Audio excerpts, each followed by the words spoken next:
Assalamualaikum. Kandayсыздар? Жакшысыздарбы? Мен шүкүр, жұрттың шүкүр, жерден шүкүр. Ең негізгі мәселе ушул. Тынччылык, ден соолук, аманчылык, тигүүчүлүк. Анан калганын баардыгын баланын бешенеге жазган, тагдыры бешенеге жазган рызкысы менен баардыгын көрөбүз. Бүгүн мына Кудайга шүкүр деп şu kolunu жүрөккө алып, Аллага шүкүр ушундай берип аткан мүмкүнчүлүгүңө бүгүнкүдөй рызкын насибиңе тийүүбүз. Колубуз, бутубуз сол басып келдик, окуп атабыз, көрүп атабыз. Ар кимибиз өзүбүздүн кызматыбызды кылып, дыйканчылыгын кылып, жазуучулугун кылып, мугалимдигин кылып, ар кимибиз өзүбүздүн бешенебизге жазган рызкыбыз менен окуп кылып атабыз.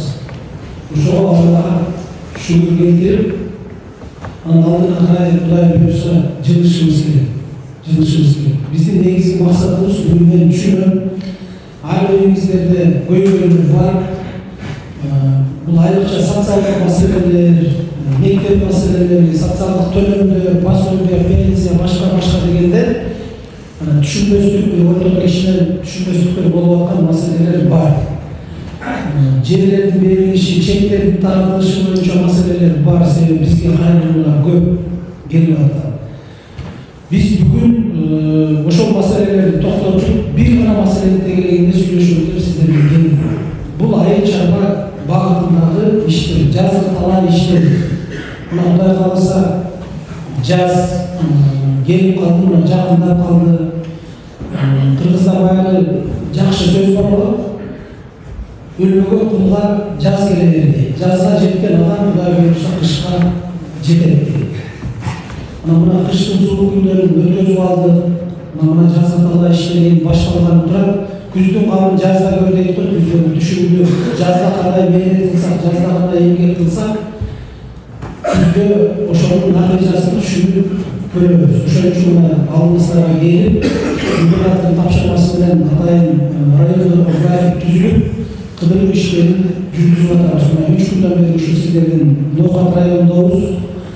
2-ден 3-төн ай жетишинче баягы алыбыздын жетишинче айыл өкмөттөрдү кыдырып бири менен жолугуп сүйлөшүп, ушу жазгы талаа иштери боюнча көйгөйлөрдү угалы деп атабыз. Кудай буйрса мына жыйындын жүрүшүндө ушу жазгы талаа иштери боюнча көйгөйлөр болсо, суроолор болсо, сунуштар болсо, кайткенде айыл чарба багытын жакшыртабыз деген бир демилгелер болсо сиздердин араңыздарда суроо берип кайрылсаңыздар болот. Ушул жерде арай көз чарай ачып отуруп, кеңешип, кескен бармак уурбайт кеңешип бир чечимге келип алабыз. Ал эми калган суроолор боюнча губернатордун бүгүндөн баштап аймактарда кыдыруусу башталды. Өзүңүздөр билесиздер, элдик жыйындар болот айыл аймактарда. Мына бүгүн Арабай районунда жүрөт, эртең Кара Суу районунда болот. Андан кийинки жумаларда график түзүлүп, Ноокат районуна да келет, айыл өкмөттөрдө эл менен жолугушууларды кылат. Мына ошол жерге баардык кызматтар чогуу келишет. Анан калган суроолордун баардыгын, социалдык көйгөйлөр, башка суроолордун баардыгын ошол жерде Кудай буйрса бересиздер, ошол жерде дагы сөз болуп сүйлөшөбүз. Анан биз бүгүнкү күнү мына ушул жазгы талаа иштерине даярдык көңүл боюнча сиздер менен келип көйгөйлөрүңөрдү угуп, жеринде сүйлөшүп, чечилбей жаткан көйгөйлөрдү колдон келишинче жеринде чечип, колубуздан келбей жаткан, жергиликтүү бийлик чечүүгө мүмкүнчүлүк болбой жатканын Кыргыз Республикасынын министрлер кабинетине, президенттик администрацияга жеткирип, анан ошол көйгөйлөрдүн чечилишин Кудай буйрса камсыз кылып, ошонун үстүндө иштейбиз деген аракет менен атайын алдыңыздарга келдик. Жазгы айлык сөй иштеринде мына өзүңүздөр билесиздер, кандай көйгөйлөрүбүз бар. Бул айыл чарба техникаларынын жетишсиздиги.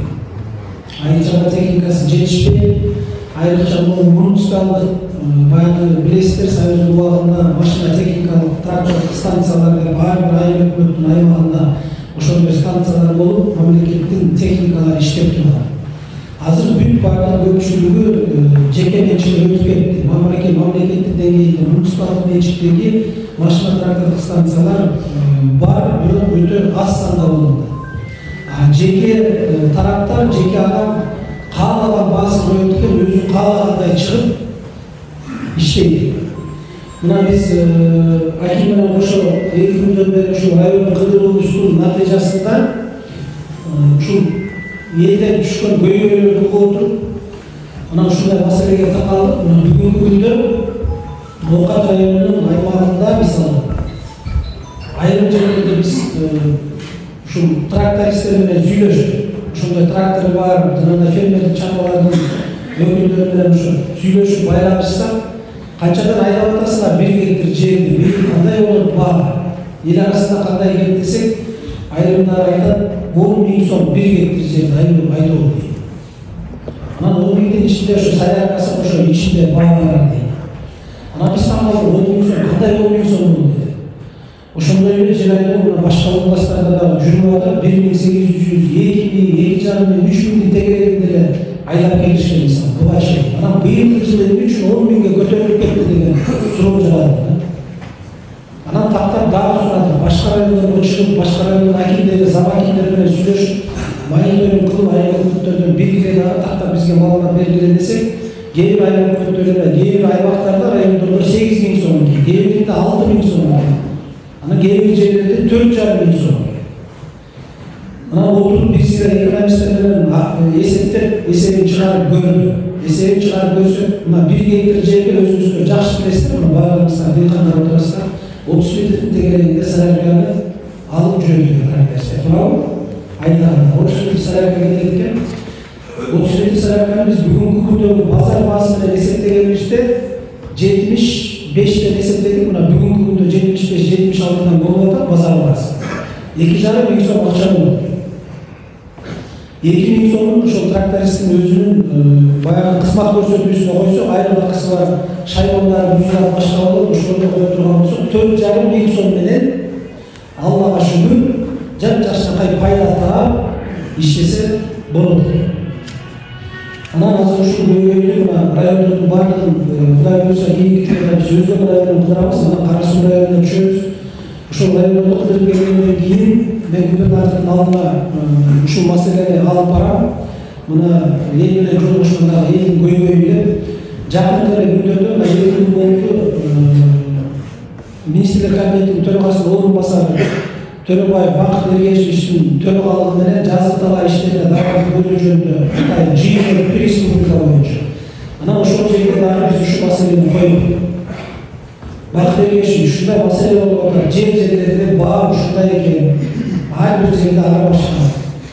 Ошону биз бирдиктүү саясат кылып, бирдиктүү баа кылсак болбойт деген маселени койдук, киши дагы тапшырмасын берди. Акимдердин баардыгы бүт республика боюнча акимдер, ыйгарым укуктуу өкүлдөрүнүн реалдуу тармакка караган орун басарлары бүт баардыгыбыз катыштык, тапшырма коюлду. Азыр эми биз ушунун үстүндө Кудай буйрса иштейбиз. Бирдиктүү баа кылыш керек деген чечимге келдик. Ал үчүн мына 2 күн болду, Арабат районундагы Айланар Файылбековдун билесиздер. Айланар Файылбековдун башчысы өзүнүн уламадан убактай берсе тетири жака кетип калышы мүмкүн. Ошол жигит жакшы деңгээлге көтөрүлүп 5 трактор өзү муниципалдык менчик кылып айрым эсебинен лизингге салып алды. 20 күндүн ичинде техника келе турган болду буюрса. 20 күндө ал жерде дагы жер айдоо башкарат, жазык айдап сөйлөштүр. Бийде аба районуна караштуу билесиздер, Арабат районунда январь айынын 17-синде 20-ларында картошка эгилип, жазык айдап сөйлөштүр башталып калышат буга чейин. Бийде аба районуна байланыштуу мына 1 айга 1,5 айга соттуктуу кетип атат кечип. Ошол жерде башталат. Анан ал жигит баардыгын эсептеп чыгып, бухгалтер менен эсептеп, өзү экономист, экономикалык негиздеп алып келди. 3,5 миллион сомдон айдатат болгон жер. Ошол районуна Айланар Файылбеков 5 техниканы алып келсе, 1 гектар жерге 3,5 миллион сомдон коём дейт. 80 миллион сом трактористтин айлыгына бөлдүк дейт. Айлык 80 миллион сом трактористтин айлыгы. Андан тышкары шаймандары, бузулуп калса башка болсо, техниктерин алып бергенге башкага деп 3,5 миллион сомдон кое турган болсо, кенен жетет экен акча. Кенен жетет.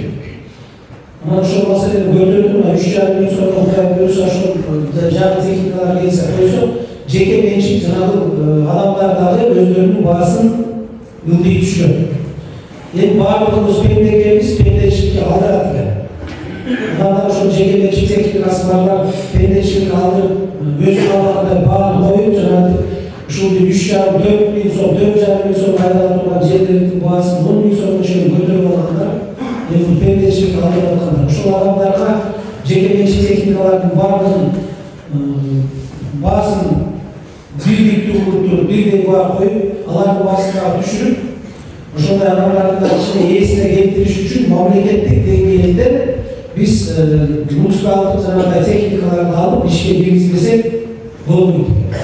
Мына ошол жыйында Бак Телешка тапшырма берилди, Айбанк аркылуу 6%дан лизингке техникаларды алуу боюнча программа бүгүнкү күндө иштеп атат. Мына ошол программа боюнча ар бир райондук мамлекеттик администрация башчыларына қолынан келген тың айрымдылар арқылы тракторларды алып, техниканы алып, машина тракторлық станцияларды көбейту бойынша тапсырма қойылды. Азыр барлық райондық мемлекеттік администрациялар барлығымыз бірігіп, ушунун үстүндө иш алып барууну баштайбыз. Экинчи маселе 1 май. 1 май бүгүнкү күндө басып көрүп атасыздар, бензин ылдыйлады кайдыгидей. Солярка olsa bu caz kaynak söyleşleri sezon doğumuna karatadık. Bazı ılgıyla жатат 75-76 sonunda biz jıyında bu meselelerini götürdük. Çok degende uşun dengeyinde bağını karamap durup. Sezon gelgende andan da kırmatta 80-90'da çıkar verip uşun bağını karamap durmanımız yaşlandı. Bu meselelerin üstünde işte hareketlerimizi görüp atamız. Жол жактагы буюрса бул маселеден кабардар болду, айтышмерди алып Кудай буюрса бул маселенин үстүндө иш алып барабыз деди. Бизге 466 миң литр ошолусуна мамлекет тарабынан материалдык резервдер фонду аркылуу атайын солярка бөлүндү. Кечээ ошол жыйында материалдык резервдер фондунун төрагасы баасын айтты 65 сомдо. Ошондон 95 миң литр солярка ушу сиздердин Ноокат районуна бөлүндү. Баягы элдин санына, жердин санына жараша бөлүндүк. Кара Суу району, Өзгөн району, чоңголгондуна байланыштуу аларга ошол өздөрүнө тиешелүү деңгээлде литр соляркаларды алып атат. Ноокат районуна бөлүнгөн солярка 95 миң литр бөлүндү. Муну кызыл петролиум заправкалары бар. Ошол жерде талон аркылуу Кудай буюрса дыйкандарга жеткирилет. Район айрымдарды муну бөлүштүрүүнүн үстүндө иш алып барышат. Андан тышкары мына 3-чү маселебиз бизде жер семиртиш маселеси. Жер семиртишти баардыгыңыздар жакшы билесиздер. Бизде жер семиртиш чыгарып заводубуз жок. Биз тышкан көз карандыбыз. Ошондо Өзбекстан Республикасынын Ош облусунун түндүк аймактарыбызда ушул Өзбекстан Республикасындагы минералдык жер семиртиш чыгаруучу заводдор аркылуу ташкы алабыз. Буга чейин былтыркы жылдын жазында билесиздер 47 сом, 52 сомго чейин чыгып кетти. Килограмм ошо 47-52 сом дыйкандарыбыз айда жок. Башка вариант болбогондон кийин ошону алып, жазгы тара иштеринде жерлерге пайдаландырабыздар көпчүлүгүбүз. Быйыл ал маселени да жыйында да көтөрдүк, ал маселени да сүйлөштүк. Жоопкерчилиги чок чектелген коомчучка импекс деген ишкана анан капу деп коюп, ушул ишкана бизге жер семиртиштерди алып келүү милдетин алды. Алардын бизге койгон бүгүнкү күндөгү берилген баасы боюнча Кудай буюрса авиация литрасы 35 сомдон 38 сомго чейин аймактардын аралыктарына жараша алыс жакынына карата 35 сом 38 сомдун тегерегинде баа менен быйылкы жылы дыйкандарга Кудай буюрса жеткирилет. Bunu özümüzden bilesizler, zavod Özbekistan'da olduğundan keyin al жерде орточулар болот экендагы ошол жактан 25 сом 30 сомдон чыгартылган жер семиртиштер бизге дыйканга жеткенге чейин 47 сом 52 сомго чейин чыгып кетип атты. Мына ошол орточуларды жок кылып бир мындай Кудайга иш кылалы деген аракет менен puanı bu yıllar koyduk 35-38 sorun teyirlerine düştü. Biz bu meseleden kanday olup çıkalamaz. Tuğanlar. Cılgınlar bu mesele götürülüyor deyildi. Özü üstü zavur kurulmasa, özü üstü işgalalar kurulmasa, anda biz dışkı mamleketlerde göz kararını olup oturabileceğiz. Milyon diye sonlarını veriyor atamız. Koşta mamleketin ekonomikasına koşu atamız. Sebebi özü üstü çok hayasız koşullarda sağlı olmuş. Özü üstü akça, özü üstü dikkanların akçası, eğer de özü üstü zavur kurulsa, özü üstü ekonomikasına kaldı. Özü üstü ekonomikasını götürüp жұмсады. Мына ошондай аракеттин натыйжасында сиздердин нокаттардын мурдатып айрылып атайын жер бөлүнүп, инвесторлор менен сүйлөшүүлөр жүрүп, 280 миллион долларлык ошол жер сервис чыгаруучу заводду ачуу, куруу иштери бүгүн башталуу алдында турат. Азыр биз инвесторлордон ошол долбоорлорду күтүп атабыз. Долбоорлор АКС жергиликтүү бийлик өкүлдөрү менен тиешелүү мамлекеттик органдар менен келип, эл менен жолугушууларды өткөрүп, ушул жерде презентация кылып, анан Кудай буюрса заводдун курулушу башталат. Анан ортодо өзүбүздөн дагы жакшы билесиздер, ортодо жыра тартып, бир болбогон жомокторду чыгарып, Koğurlaşıp ekonomiye buzulap eкен, talkalanat eкен, ошол заводдорго жерде эл жашабай калат экен, башка кылат экен деген сөздөрдү айтып чыгып аткан биздин айрым замандаштарыбыз чыгып атат. Элди көтөргүлө, митинг кылалы, бул заводдун курулушун токтотолду. 280 тыйын ноокаттын экономикасына кошкон адамдар ушул. 280 тыйын салмагандар. 280 миллион деген бул оңой акча эмес. Ал инвесторду барып сүйлөшүп таап келишкен оңой нерсе эмес. Бул канча деген адамдардын мейнети, канча деген сүйлөшүүлөр жүрүп атып, ошолорду макул кылып, андан кийин ошол жерге алып келген инвестиция турат. Ар бир курулуп аткан нерсе бизге пайда. Өлөр жай курулса, айыл-чарба продукттарын кайра иштетүүчү ишканалар курулса, бул кайсы аймакта кайсы аймакка курулса, ошол аймакка салык түшөт. Ошол аймакта социалдык төлөмдөр түшөт. Ошол жерде эл жумуш менен камсыз болот. Завод курулуп калса, Кудай буюрса, 2800-3000ге жакын жумушчулар түзүлөт. Бул чоң долбоор аябай. Ноокат району Ош облусунун аймагында болуп турган өтө чоң долбоор. Бул деген ошол 3000 үй бүлө өзүн багат деген сөз. 3000 үй бүлөгө жумуш табылат ошол адамдарга деген маселе. Ошон үчүн жанагындай айрым бир ою бузуп, туура эмес түшүнүктөрдүн жарандарды ээрчип, эртең ошого чыгабыз, жабыш керек башка десе аларга ишенбейбиз. Андай адамдарды кайра айтыңыздар, Кудай карабай, оң жолго түш. Көчөгө чыгып алганыбыз менен эч нерсе чечилбейт. Жолду жаап, көчөгө чыгып кыйкыра берип, мына 30 жылдын ичинде ээлендирип алган 30 жылдын ичиндеги абалды баардыгыңыздар жакшы билесиздер. Көчөгө чыгып кыйкырып, бирөөгө сынайтып, жабылсын, жок болсун, кетсин деп коюшу жеңил. Талкалап коюшу, бузуп коюшу жеңил мында. Бирок кайра ордуна келтириш, бул өтө оор иш. Мына мен менен жолугушууларда бир мисал айтып атам, мен ушул жерде да бир мисал айтайын. Мына баарыңыздар жакшы билесиздер, Ливия деген мамлекет бар, Сирия деген мамлекеттер бар. Мына Ливияда Каддафи президент болуп турган учурунда иштебей, жумушу жок деген адамдарга $800 пособие төлөп, бензини бекер, суусу бекер, тузу бекер, электр энергиясы бекер жашап жүргөн мамлекеттер болду. Мына ошолор дагы ортодо бузгундарга кирип, булар жаппай бул бийликте отуруп, революция кылып, мына көтөрүлүп чыгып, бийлигин колдоп талкалашты. Аягы эмне болду? Бүгүн Ливия деген мамлекет жок. Баардыгы талкаланып жок болду. Ливиялыктар ошол көргөн мамлекетке качып келишти, мына жарым деңиз аркылуу качып, деңизге чөгүп кетти. Кургак менен качкан, кургакта бир топ чегелерде каза болушту. Бүгүн башка өлкөгө кире алгандары жарандыгын ала албай ошол өлкөлөрдө мыйзамсыз күн көрүп жашоолорду жүрүшөт. Өлкөнү талкалап коюш, өлкөнү бузуп алыш, бар нерсени жок кылыш бир баста. Мына бүгүн чыгарактарды иштеп, бармактарды иштеп, каттиң туура эмес кылган экенбиз деп социалдык тармактарда, телелерде барлығыңыздар көріп жатасыздар лигалықтардың армандарын айтып жатқандар.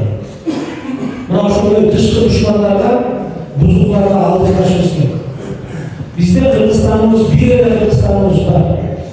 Бир запаста Кыргызстаныбыз жок. Складта запаста турат. Биринчи Кыргызстаныбызды талкалап бузуп алсак, анан экинчи Кыргызстаныбызды алып запастарын пайдалана беребиз дегендей маселе эмес. Ата мекенибиз, мамлекетибиз бөлөк турат. Анын ичинде көп улуттуу эл жашайт. Кыргыз мамлекетинин жарандары. Кыргызы бар, өзбеги бар, орусу бар, казагы бар. Барлығымыздың жерегіміз бөлек. Кыргыз мамлекети деген мамлекетибиз бар. Биз ошолордун жарандарыбыз.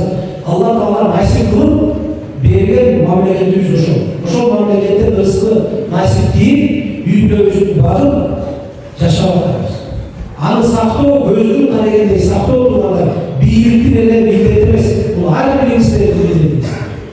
Ар бириңиздерде көз каранды. Кыргыз мамлекети эртең жакшы жака өнүгүп өсүп, бутуна туруп, барлык жагынан жетиштүү мамлекет болушу, бул бийликтерге, президентибизге, губернатордон, акимдерден айланып кеткен көз каранды эмес болгондо. Бул эң негизги маселе мына эл карапайым сиздерде. Сиздердин көз карашы түз болсо, сиздер ар кимиңиздер мээнетти тамагын төгүп мээнет кылсаңыздар, түз багытта кетсек бардыгыбыз Кыргызстаныбызды өнүктүрөбүз, өстүрөбүз деген бир тилек менен жылап болсо, анда Кыргызстаныбыз өнүгөт. Жок, эгерде сиздерде демилге болсо, сиздер ошол бийлик тарабынан көтөрүлүп аткан демилгелерди колдоп албасаңыздар, сиздер бийликке жардам бербесеңиздер, анда жалгыз бийликтин колунан эч нерсе келбейт. Эл бар, бийлик бар. Жер бар, бийлик бар. Эгерде эли жок болсо, жери жок болсо, анда бийликтин кимге кереги бар? Кимге шарт түсөт дагы, кимди башкарат бийлик? Сиздер бар, бийлик бар.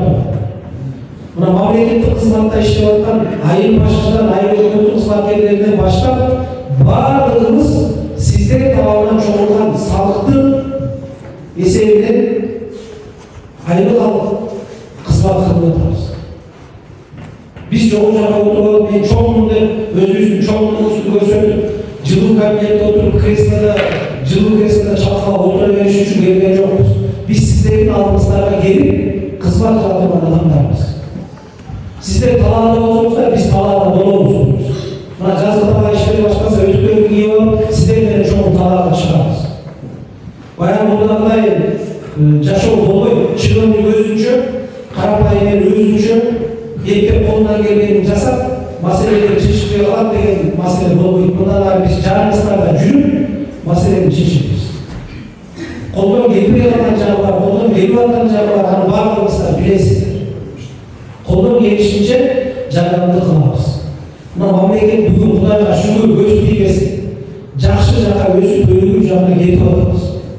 Мына баардыгыңыздар билесиздер, 30 жыл айтсам ар ким ар кандай ойлойт, эгемендүүлүк алгандан бери мамлекетибиздин казынасында 3,5 тонна алтын болгон экен.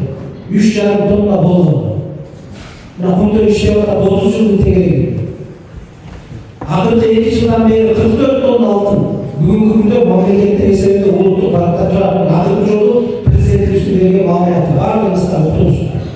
Каалаган кишиге алып барып, ошол нерсени көрсөтүп алабыз деген көрөбүз десеге, ал калдык деп да ортодо чыгышпадыбы бир топ саясатчылар. Алып барып көрсөтөбүз деп 44 тонна алтыныбыз бүгүнкү күндө улуттук банкта сакталып турат. 2 жыл мурда, 3 жыл мурун Кыргызстандын бюджети 400 миллиард жашап экен десе, баардыгы күлүшкөн. Каяктан жолук айтып атасың, каяктан чыгат деп. Мына бүгүнкү күндө Кудайга шүгүр, 2022 жылды жаптык, мына 23 жыл башталды, 400 миллиард менен жабылды. Кийинки жылга мына министрлер кабинетинин төрагасы тапшырган баардыгыбызга коюлду. Кийинки жылды 500 миллиард менен жабабыз сонун Кудай буйрса. Ошонун үстүндө баардыгына аракет кылып иштейсиңер деп, мына бүт мамлекеттик чиновниктерге тапшырманы коюлду. Эң негизгиси болот экен, иштесе болот экен, уурдабай иштесе болот экен. Уурдабаса, жебесе, элдин рызкысын талап торо болсо, менин деле курсагым ток болсо, менин балдарымдын үй-бүлөмдүн кийими бүтүн болсо, калганын маалесе топон сугаттап кетсин деген түшүнүктөн келсек, ынтымакка келсек, бир жаққа баш, bir жерден қол шығарып әрекет қылса, өстіп, өлгізіп болады. Мына аға мисал ақырда 2 жылдың ішінде Қырғызстан ұстап өсіп өргілер аға тирүү мисал, тирүү фактылар, тирүү дәлелдер. Мындан арада Құдай өзі алдыға жылауыз, өсөбүз. Анын үчүн сиздерден бизге колдоо керек, жардам керек. Эч убакта мындай ойлонуш керек. Мен жөнөкөй дыйканмын, 2 соту жерим бар, 1 гектар жерим бар, эптеп үй-бүлөмдү багып аткам. Мен Кыргызстандын өнүгүшүнө кантип салым кошот элем, эптеп үй-бүлөмдү багып жүрөм. Ошо башка кишилер салымын кошо берсин деп бир адам ойлонуш керек. Ар бириңиздердин ниетиңиздер бар. Ар бириңиздердин кошумчаңыздар бар. Бүгүнкү күндөгү мамлекеттин бюджетinin 400 milyardan жетip, bugün de öz bölümü bulup, muhalefetlemiş aylıkın götürülüşü, oğuzlarına dargelemiş aylıkın götürülüşü, pensiya pasolyarının götürülüşü, madaniyat hizmetlerine aylıkın götürülüşü, buna irrigatsiya, su tarmağına былтыр 1 milyar akça bölündü. Tarihte birinci çok. Bugün andan ekesi көп akça aldı. Ушулардын баардыгына Кыргызстанда жашап аткан ар бир жарандын салымы бар. Ар бир жарандын кошумчасы бар. Жок дегенде мына карапайым адамдар, жок дегенде үйдөгү балдарды акылдуу, эстүү кылып, ыймандуу кылып, мамлекетке зыяны тийбей турган пайдалуу инсан кылып коомго кошуп берсеңиздер, үй-бүлөңүздөгү өзүңүздөрдүн карындастардан, жаныңыздардан жаралган балдарды тарбиялап өстүрүп коомго кошуп берсеңиздер, ошол дагы сиздердин мамлекеттин өсүп өнүгүшүнө кошуп аткан чоң салымыңыздар болот. Жок дегенде ар бириңиздер өзүңүздөрдүн үйлөрүн жер каратпай, курсагын ачтырбай, кийин бүтүн кылып багып аткандыгыңыздардын өзү мамлекетке сиздердин кошуп аткан чоң салымыңыздар. Жанагындай митингтерге чыгып, бузгуларга кошулуп, көчөгө чыгып, кыйкырып, жол жаап, башка иштерге аралашпай, түз тамагы мындай тегистерди төгүп, өзүңүздөргө берилген рызкы менен оокат кылып атканыңыздардын өзү мамлекеттин өсүп өнүгүшүнө сиздердин кошкон чоң салымыңыздар болот. Ошону эстен чыгарбаңыздар. Ар бириңиздерде көз каранды. Ар бириңиздин жүрөгүңүздө Кыргызстан деген нерсе жашаш керек. Кыргыз мамлекетин өстүрөбүз, өнүктүрөбүз десек, баардыгыбыз ынтымак менен, бириктик менен дыйканыбыз дыйканчылыкты кылып, жазуучубуз жазуучулугубузду кылып, мугалимибиз мугалимдикти кылып, маданият кызматкерлери ырчыбарыбыз ырчылыкты, ушу маданият тармагын өнүктүрүүнү кылып, саясатчыбыз саясатчы менен, саясат менен иш кылган болсо, Кыргызстаныбыз өнүгөт. Алдыга чыгат.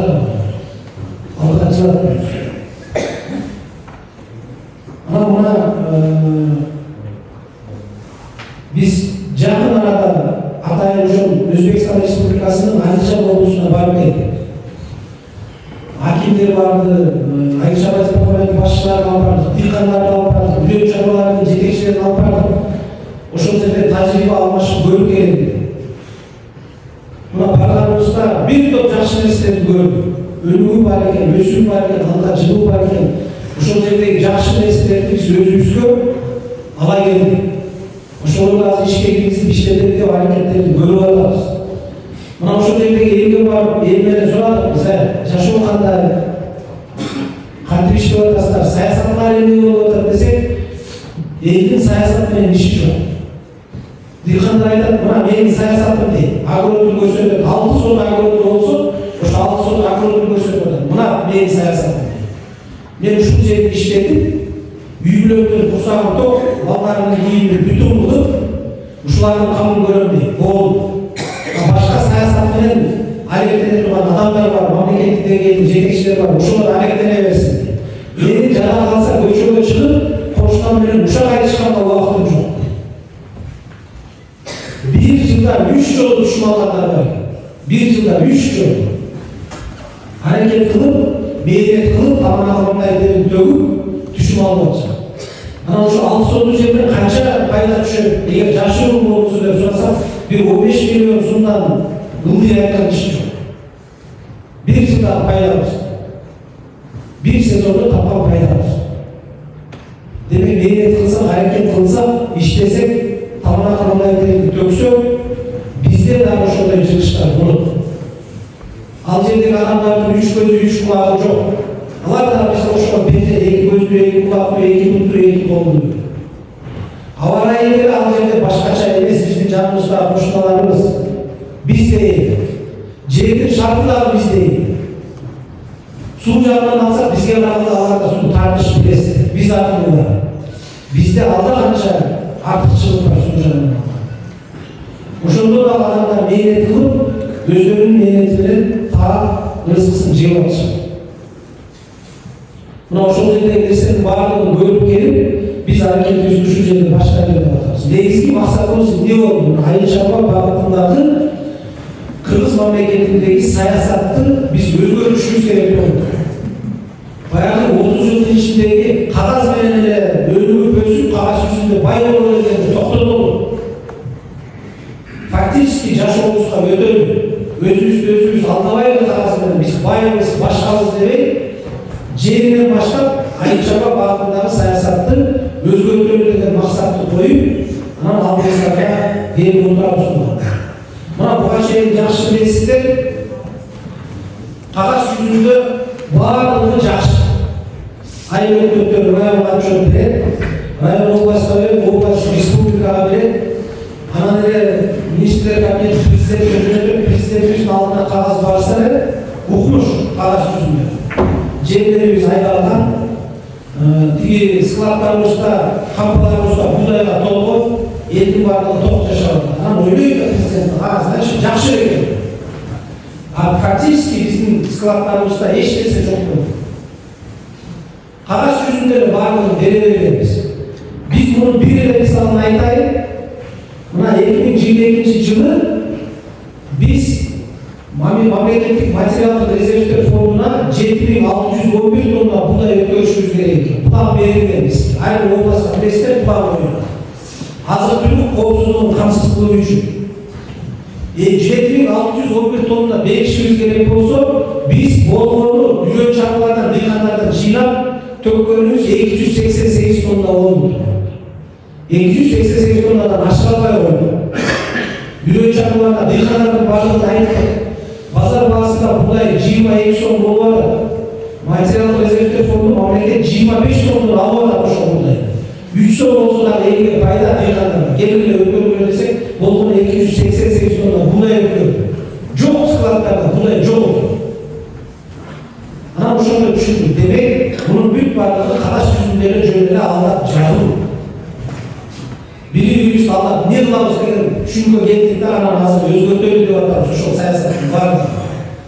Бири-бирибизди өзүбүздү алдап, анан жаратканды албай бербей, колду жөнгө коюп алып биз ачык иштейт. Бар болсо бар, жок болсо жок деп ачык эле айтып, эгер жок болсо ошонун баардыгынын үстүндө иш алат. Жок нерсени бар деп алдап отура бергенибиз менен эч кимибизге пайда эмес. Ошол саясатты өзгөртөлү деп мына алдыбыздарга келип отурабыз. Быйылкы жылдын эсебинен дагы, быйылкы жылдын эсебинен айыл өкмөттөр колдорун коюп, бизге атайын мындай болжолдуу түзүмдөрдү берет. Мына болжолдуу түзүмдөрдү берет айыл өкмөттөр, райондо. Айыл өкмөттөр өздөрүнүн аймагында биздин аймактан мынча гектар жерге биз күздүк буудай эктик деген документ менен кол коюп берип атышат. Мына Кудай көрсө губернатордун тапшырмасы менен бизде атайын комиссия түзүлүп атат, мен төрага болгон комиссияда. Кар кетери менен биз күздүк көтөрүүлөр менен айыл өкмөттөрүнүн ар бирине келебиз. Журналисттерди алып алып, атайын артисттерди алып алып, чоң келебиз да анан талага чыгып өтүктөрүн кийип алып, ар бир айыл өкмөттүн жерин кыдырабыз. Канча гектар күздүк буудай айдап, чыкты муну кагазда көрсөткөн же жалганда. Эгерде кагазда көрсөткөн жери чыкпаса, айыл өкмөттөр кызматынан кетип, дагы илгеркидей алдап, кагаз жүзүндө эле жазып койгон болсо, иш жүзүндө эчтеке жок болсо, биз ар бир айыл өкмөттүн кызматкөрүн кароочусунда чечимдерди кабыл алабыз. Мындан ары бири-бирибизди алдай турган, жок алдай турган мамлекеттик кызмат болбош керек. Биз чындыкка келишибиз керек. Бири-бирибизди алдай бергенде эч нерсе чыкпайт. Мына министрлер кабинети дагы кечеги жыйында айтып атайын дрондорду сатып алыптыр, өзүңүздөр билесиздер, булар баягы кичинекей учуучу аппараттар, учуучу жок. Uçup her bir ordusunu üstüne tartattı. Kaysı жерде egin aydalı, kaysı жерде arpa aydalı, kaysı buğday, kaysı kartoşka, kaysı yer aydalılar yok, üstüne tartıp büyük varlık analizni çıkarıp kullanmış. Ошол жерде дагы эгер алдап койгон болсо, жоопкерчиликке тартылат мамлекеттик кызматкерлердин баардыгы, тиешелүү мамлекеттик кызматкерлердин жетекчилери. Мындан дагы мамлекеттик саясат ушундай болот. Анан экинчиси мына дыйкандарыбызга республикадан айыл чапан эчтигинен жылына атайын түзүмдөр бөлүнүп келет. Мынча гектар жерге будай айдалат, мынча гектар жерге картошка айдалат, мынча гектар жерге арпа айдалат, жашыл айдалат. Бирок ал жердин шартына, элдин шартына карата бөлүнбөйт. Ошол жакта отуруп ойлобой, эски кагаз менен бөлүп коет. Былтыркы жылы будай аз болсо, кийинки жылы көбөйтүп коет, арпаны азайтып коет. Андан да бир жылы жашылча жемишти азайтып, картошканы көбөйтүп коет. Ушинтип эле бере берет. Биз каршы чыктык. Бизге будайдын аянын көбөйтүп бер деген тапшырма келди. Ошол айыл чарба министрлигинен атайын жөнөтөлгө кол коюп. Биз көбөйтө албайбыз деп, биз өзүбүздүн анализибизди бердик. Себеби мына 1 гектар жерге будай айдаса, биз былтыркы жылы үйрөнүү чарбалардын баардыгын дыйкандарды кыдырып көргөндөгү эсебибиз 1 гектар жерден эң ашып кетсе 30 центнерден түшүп алат экен. Так 22, 23, 24 центнер. Бул деген 1 гектар жерден 2 тонна 400 килограмм, эң жакшылары 30 центнерден алган 3 тонна будай алат. 22 сомдон бүгүн базар баасы менен эсептеңиздер будайды сатса 66 миң сом акча болот. 66 миң сомдун 30-35 миңи чыгымга келет. Жер сермиткичи, соляркасы, жумуш күчү, башка суусуна төлөйт, жердин арендасын төлөйт болуп чыгымга келет. Чөнтөгө ала турган бокуну 20-25 миң сом болот. Анан эмне пайда ал жерде? 1 гектар жерде будайды жазда, күздө айдап коебуз, ошол менен акырын чийип түкүрүп, күздү күтүп жүрө беребиз. Биздин Кошунай өлкөлөрдөгү, мына Кошун облустардагы дыйкандар 1 гектар жерден, 1 гектар эмес, теплицалар 20 соток, 30 соток жерлерде 1 жылда 1,5 миллион, 2 миллион түшүмгө пайда алат. Ошондой жерде. Эмне үчүн бизде кылсак болбойт деген суроо. Эмнеге бизде жасасак болбойт ошол нерсе? Аба райыбызда бир, жердин шарты да бир, элдин шарты да бир. Мына помидор менен бадыран алып жөнөдү. Биз мына түндүктөн, Акимдагы мен дагы түндүктөн ротация болуп келип иштеп атабыз түштүк жергесинде. Биз түндүктө ойлошубуз, мисалы Бишкекте, Чүйдө помидор менен бадыранды биз ушу ош тараптан алабыз деп, түштүктөн алып келебиз. Ушулар беребиз. Андай эмес. Биз помидор бадыран менен өзүбүздүн түндүктү менен коелу. Ош облусун камсыз кыла албайт экенбиз. Өзүбүздөгү жер менен, өзүбүздөгү дыйкандарыбыз туруп, биз помидор менен бадыран менен камсыз кыла албайт экенбиз. Толук өзүбүздүн элди. Ош облусунда камсыз кыла албайт экенбиз. Мына Кошун Андижан Республикасында биз теплицалардын ээлеринен сурадык. Сиздер каяка өндүрүп сатасыздар, экспортко каяка чыгарасыздар деп десек, сиздердин Кыргызстанга киргизебиз бош. Сиздердеги кафе, ресторан, башкалардын баардыгы менен келишимдерибиз бар. Базарларга келип ошо помидор бадыран менен камсыз кылат экенбиз. Миллиондогон акчаларды биз акчага сатып алып, ошол жака берип атабыз. Эмне үчүн өзүбүздү өндүрсөк болбойт ошондой. Мына ошол маселени көтөрүп атабыз биз. Өзүбүздү өндүрөлүк. Өзүбүздө жер бар, суу бар, мүмкүнчүлүк бар. Дыйкандарыбыз бар, аталарыбыз бар, тамыркандай деп төгөлдүк.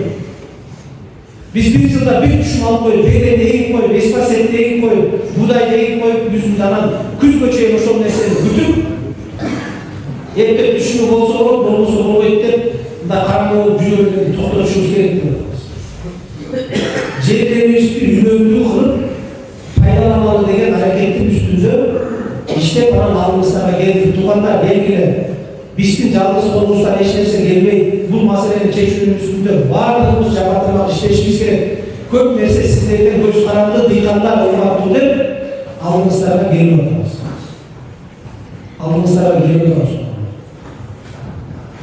Бүгүн бизде толук мүмкүнчүлүк бар. Эң негизгиси тынччылык өлкөбүздө. Ekonomikалык туруктуулук бар, саясий туруктуулук бар. Ден соолугубуз бар, Кудай тынч күн берип атат. Мээрет кылышыбыз керек. Мээрет кылышыбыз керек, иштешибиз керек. Кудай Таала жанагындай Түркияда, Болдош Түрк элинде эмне деген гана окуялар болот. Көз ачып жумганча бүтүн шаарлар талкаланып кетти. Миңдеген адамдар каза болду, көз жумду, бөөлө кысып каза болду. Мына ошондой бөөлө кысымынан Кудай сактасын дейт. Кудай сактасын. Тынччылык болуп аткан жерде эки колубуз, эки бутубуз сол, көзүбүз көрүп атат, бутубуз басып атат. Мээрет кылалы, эмгектенели. Кыргызстандын өскөнүшү үчүн. Кыргызстан өскөнүшү, ар бир Кыргызстанда жашап аткан кыргыз жаранынын үй бүлөсү өскөнү. Жакшы жашоого кетебиз. Кудай кылмасын деп атабыз. Адамдын адамга болгон душмандыгы убактылуу эле. Бүгүн душман, эртең дос. Бүгүн досуң, эртең душман. Аны баардыгыңыздар турмушта жашоодо көрүп атасыздар. Эң негизгиси Кудайдын көзү түшпөсүн. Кудай жанагындай бөөлөрүбүз аламаттарды салбасын деп атабыз. Мына көрдүңүздөр, кечээ мына акыркы табылган жана аял киши 8 күн 8 саат урамдын алдында жатып аман чыгып. Боюнда барларыбыз урамдын алдындагы келиндер сыртка чыгып төлөп атат. Жана кичинекей кызыбызды көрдүңүздөр, 6 күн жердин алдында урамда жатып аман чыгып. Ошол кичинекей кызыбыз 10 жашта айтып атат. Кантип ушул жерде коркпой жаттым десе, бир периште келип мага тамак берип атты, жарык кылып атты. Мен ошол периштенин жанында эчтекеде коркпой жаттым деп. Анан адамдардын үнү кылганынан ошол периште жок болуп кетти деп айтып берип атат. 10 жашар кыз, аны эч ким үйрөткөн жок, окуткан жок. Мына Алланын касиети. Мына Алланын бардыгы. Барчылык нерсеге көпкөн жерден Алла рызкын алып коет экен. Ынтымак кеткен жерден рызкын алат экен. Жакшы нерселер алып бардыңыз. Ынтымак бар жерге рызкы берем дейт. Ынтымак жок жерден рызкын алам дейт. Бар нерсеге көппөйлү. Бар нерсени бузбайлы, бар нерсени жок кыла албайлы. Жок эле жок, бизде жок, биз кыла албайбыз, бизде жетишпейт, бизде көп нерсе жок дей берсек, артын туугандар ошонун артын жок болот. Жаратканга карап туруп айтат экен, ушул пендем жок эле жок деп атат. Чыныгы жок деген кандай болот экен, чыныгы жокчулук кандай болот экен? Мен ушул пендени көрсөтөйүнчү деп бар нерсесин алып койдум. Ошон үчүн жок эле жок, көчөгө чыккыла, жетишпейт, башка болбойт деп айта берүүдөн туугандарыбыз алыс болот. Кудайга шүгүр, бүгүн Кыргызстаныбызда бар, элибизде бар. Мына тойлорду өткөрүп атабыз, жакшылыктарды, бирөөнүн жөндөгүн эсептеп башкалуу эмес. Мына тойлорду өткөрүп атабыз, чоң тойлордарды салышып, барып алдын ала сүйлөшүп, 2 ай, 3 ай мурда барып кезекке туруп атышат. Себеби күндөрү занят экен, ошо өткөрөбүз десе, суббота, воскресенье күндөрү занят. Алдын ала барып анан кезекке туруп, анан ошол нерселерди тойлорго кезекке туруп өткөрүп атабыз. Чайханаларга барыңыздар, Ош шаарында, Ноокатка, кечинде барсаңыздар, бош орун жок. Апаларыбыз жанагы чорный кассада коюп экен, чоңдук чай ичет экен. Апаларыбыз жоготуруштар деп аштарды кылып аш жейт экен. Орун жок. Машина коёго жер жок ошо кафелердин алдында. Бул барчылык. Жок болсо каяктан аш жейбиз, жок болсо каяктан кафеге барабыз. Азыр үйүбүздө конок бүтпөй калды, бардыгыңыздар билесиздер. Кичине конок келсе 5 киши, 10 киши келсе дагы кафеде күтөбүз, чайханада күтөбүз. Үйдө иш жумат экен, даярданыш керек, башка кылыш керек. Андан көрө жеңилип, кафеге өткөрөбүз, чайханага өткөрөбүз, ошол жерден акчасын беребиз дагы, конокту сатып коюп берип беребиз, өттүк да бардыгыбыз. Жашообузда көрүп атабыз мында. Мунун бардыгын туугандарыбыз барчылык деген жок болсо, анда ошол нерсенин бардыгы болбойт. Ошондуктан жок, биз кыла албайбыз, биз жетишпейбиз дей берүүдөн алыс болушубуз керек. Алыс болушубуз керек. Болгон эле нерсе ушул мээрет кылалы. Тамак кандай дейт, төгөлү. Биз колдон келишинче маселелерди чечебиз. Жетишпеген жагы чечилет, Кудай буйрса. Бөксөлгөн жерибиз толот, Кудай буйрса. Ал үчүн бизде тынчтык керек. Тынчтык керек, тамак кандай дейт, төгүп ар бирибиз иштешибиз керек, Кыргызстанга büyüşүбүз керек, жүрөгүбүз. Ошондо буйрса алдыга жылууларыбыз болот, баардык жагы. бардық мына атайын сіздерге Ноғат районының Өзгөн районын қыдырып атамыз, тамеки өстірүүнү колго алалы деп атабыз. Биз Айыл чарба министрлиги менен макулдашып, президенттик администрация менен макулдашып, ушундай маселени чечип алдык. Биздин элдин жердин шартына карап айыл чарба иштерин жүргүзөлү деп атабыз. Ноғатта жөн эле кыйнап будай эктирип бербейли деп атабыз. Пайдасы жок болуп атат бүгүнкү күндө. Элге пайдасы аз, өндүрүмдүүлүгү аз болуп атат. Ошон үчүн элге көбүрөөк пайда түшө турган айыл чарба өсүмдүктөрүн өстүрүүгө көтөрөлү деп атабыз. Мына буудайдан эгерде ошол 3 тоннаны ала турган болсок 66 миң сом тапсак, табиғи бүгүнкү күндө мына өзүңүздөр жакшы билесиздер, Ноғат илгерде Союз мезгилинен бери сары алтындын мекени болуп келген. Ар бириңиздер ар үйдө өстүрүп билесиздер. Табиғи мына бул 22-жылда 105 тоннадан 135 тонна чейин алып атат компания. Мына компания өкүлүн атайын алып келди. Бар бүгүнкү 135 тонна, андан ылдый болбойт. Андан өйдө болушу мүмкүн, Кудай буйруса. Анын үчүн бардыгыбыз жапатырмак аракет кылып тамекини өндүрүштү күчөтсөк, андан өйдө болушу мүмкүн, андан ылдый түшпөйт. Мына компания 2000 тоннага чейин келишими бар. Сырттагы тышкы өлкөлөрдө. Бирок 2000 тонна тамекини бере албай, жылына 200 тонна, 300 тоннанын тегерегинде гана тамеки алып берип отуруп калат экен, башка тамеки жок. Ошондуктан ошондой дүйнөлүк деңгээлдеги чоң рыноктарга чыккандын аракетин көрүүнүн үстүндө иш алып барып баштадык. 2000 тонна тамекиге жеткирип алсак, компания 2000 тонна тамеки алып, ошону чет өлкөгө сатып, дыйкандарыбызга чоң пайда акелгенге мүмкүнчүлүгү болуп атат. Ошон үчүн быйыл ушул Ноғат районунда, Өзгөн районунда, Кара Суу районунун айрым жерлеринде ушул тамекинин аянтын көбөйтөлү, ошону дыйкандарга түшүндүрөлү, айталы, жолугушуп көзмө-көз сүйлөшөлү деп алдыңыздарга мына тиешелүү жетекчилерди алып келди. Тамекини мына эсебин чыгарып көрдүк. 1 гектар жерден орточо алганда 3 тонна тамеки алынат. 3 тонна тамеки. 135 тонна эгер Кудай буйруса сатылган болсо 405 миң сом акча болот экен. 1 гектар жерге 30 миң сом чыгым кетет экен. Мына адистер эсептеп беришти. Дыйкандар менен 2 күндөн бери ушуну сүйлөшүп атабыз. 30 миң сомдон 50 миң сомго чейин чыгым кетет. 405 миң сом пайда алсак, ошодон 50 миң сом чыгымга кетсе 350 миң сом жок дегенде дыйкандын чөнтөгүндө калат экен. Бүгүнкү күндө ошондой муктаждык болуп турганда тамекиге башка өлкөлөрдө биз чоң компанияларда ошондой муктаждык болуп турганда ошондон пайдаланалы деп атабыз. 1 жыл, 2 жыл, 3 жылды пайдаланып, тамеки өстүрүп, дыйкандын чөнтөгүнө пайда келтирип, ичине да болсо дыйкандарды көтөрүп, экономикабызды көтөрүп алалы деген аракеттин үстүндө ишибизди баштадык. Мына компаниядагы азыр өкүлү өзүнүн сөзүндө айтат, дыйкандарга ошол пленкасынан баштап, улугунан баштап, жер сериктигичине чейин керек болсо 50 сотундан 1 гектардан өйдө айдаган ошол тамеки эккен адамдарга, дыйкандарга жер айдоосуна, саяркасына, акчасына чейин чечилери жардам кылабыз деп атат. Анан келишим түзүлөт ар бир дыйкан менен азыр жазында жерди айдоонун алдында мына бүгүндөн баштап компания менен келишим түзсөңүздөр болот. Канча гектар жерге айдайсыздар, канча сотуга айдайсыздар? Күзүндө 135 тонна сатып алат. Атайын келишим түзүп, юридикалык күчкө ээ келишим болот. Бүгүн жазда эгип алып, эртең күздө каяка сатам, кандай болот, ким алат, канчадан алат деп коркпойсуздар. Бул кепилденген келишим болот да, ошо келишимдин негизинде сиздерде келишим түзүп алгандан кийин сиздердин милдетиңиздер сапаттуу көп көлөмдөгү тамеки алып бериш гана болуп калат. Болду. Калган сатуу бүт бардыгы сатып алуу иштеринин бардыгын ушул компаниялар ишке ашат. Ошон үчүн ушу тамекинин аянтын көбөйтүүнүн үстүндө сиздер менен сүйлөшөм деп келдик. Мына Ноғаттын алмасы бардыгыңыздар билесиздер. Ноғаттын алмасы бардык жерде сатууга чыгып атат.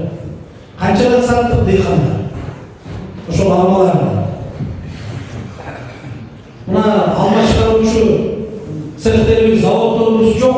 Өзбекстан Республикасы республикасына келип 250 тыйындан алып кетти алманын баягы жерге түшкөндөрүн, жабылгандарын, жуп жеген майдаларын. Туурабы? Мына кече Кулатов район өкмөтүндө жолугушуулар элдер сүйлөшүп отурса ошол бааны айтып атат 250 тыйын. Мына базарлар болса бүгүн дагы турат. Мал базарлары, башка базарларына барып сурап атабыз. Базарлардын боздорун алмаларды сатып атат, ноокаттын алмалары. Жол жээгинде турат.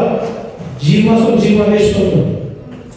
15 сомдон келип атат алмаларыбыз. Ошол эле учурда Бишкек шаарына чүйгө барып базарларды көрүңүздөр. 1 килограмм алма, ноокаттагы 25 сом турган алма ал жакта 80 сом. 60 сомдон 80 сомго чейин сатылат. Не себептен тамағын мазай теріп төккен дыйхан 20 сомдан сатыш керек дагы ортодо кызылбулакты кылган адамдар ортодо сатып алып барып 60-80 сомдан сатып 1 килограммына 30-40 сомдан пайда көрүшүшү.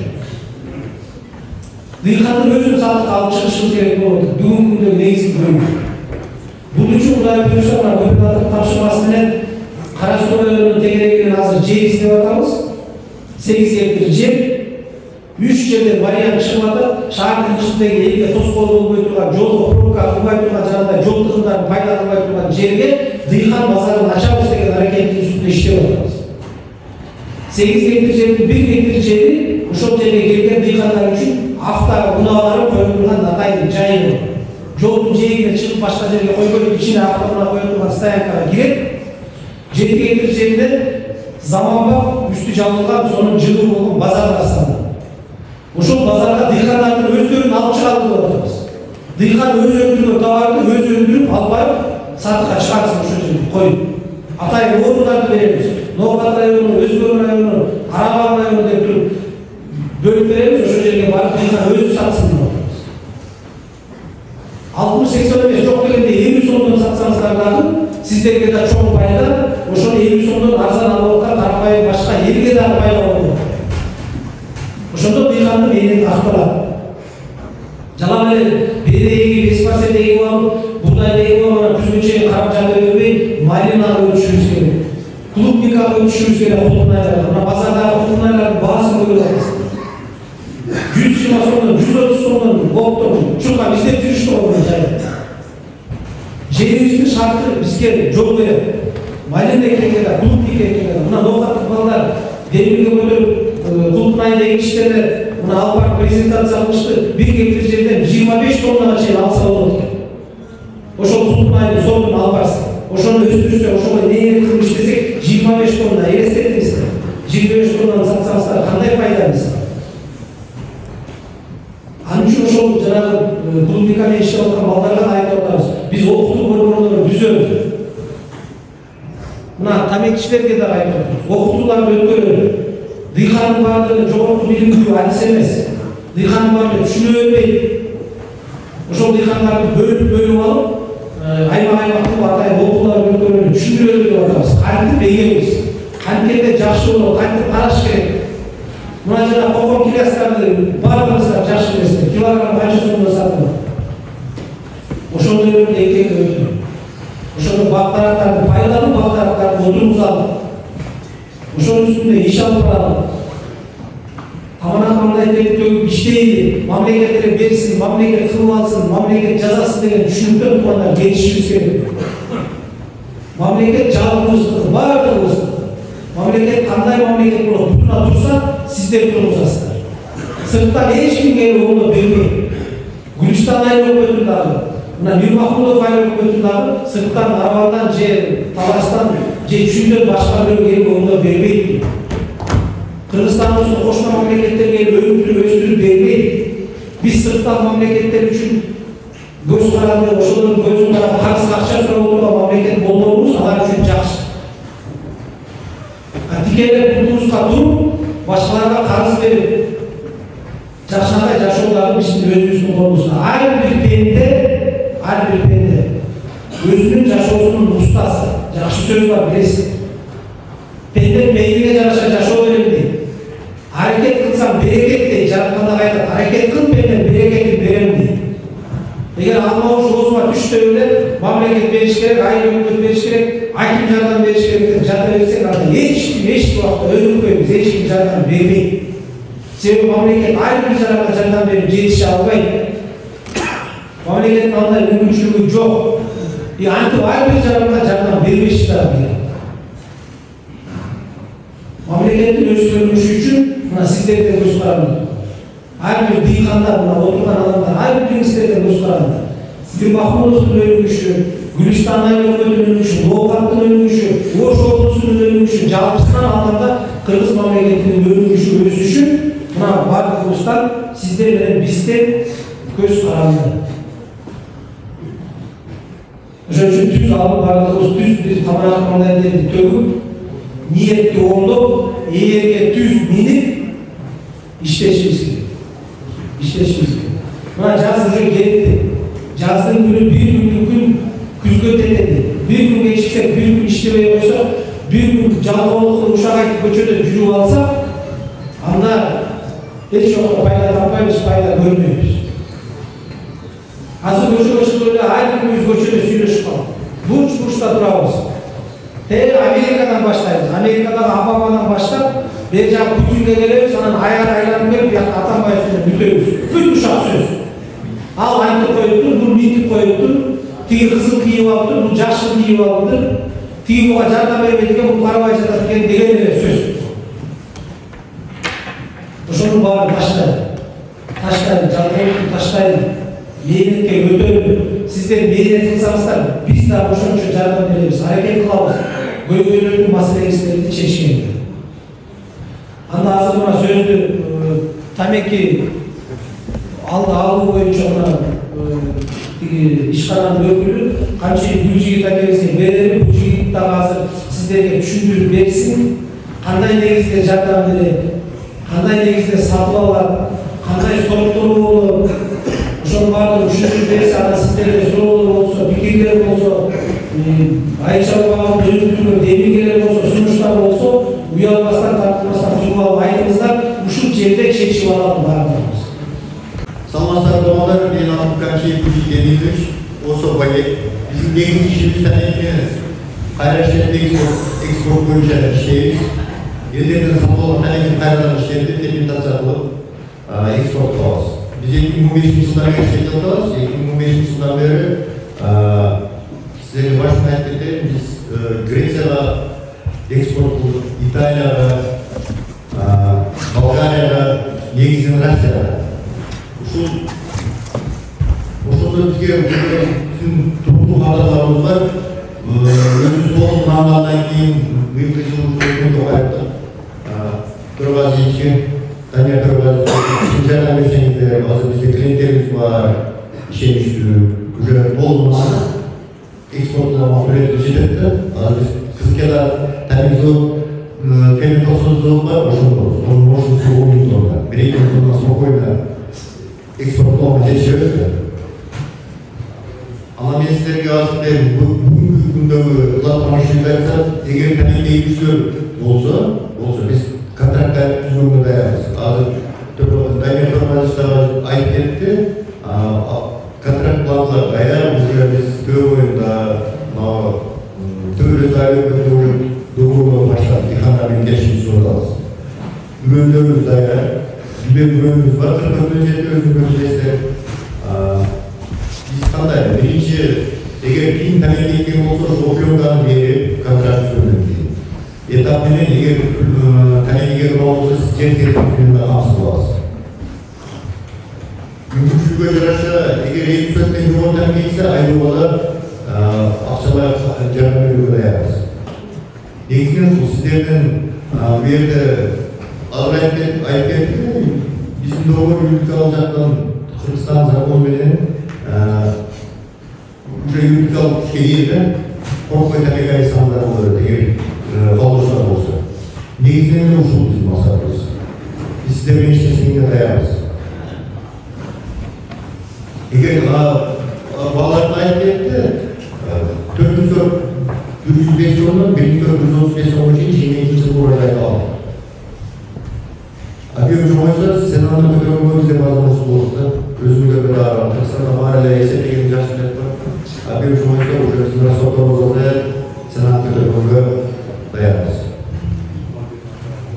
Bir kere tabii boyunca sorumluların olsa insanlar olur. Sorumlular olsa, bir mesele olsa götürürüz. айтыңыз. Ол көтеріліп орныңыздан тұрып, сұрауларды бере беріңіз.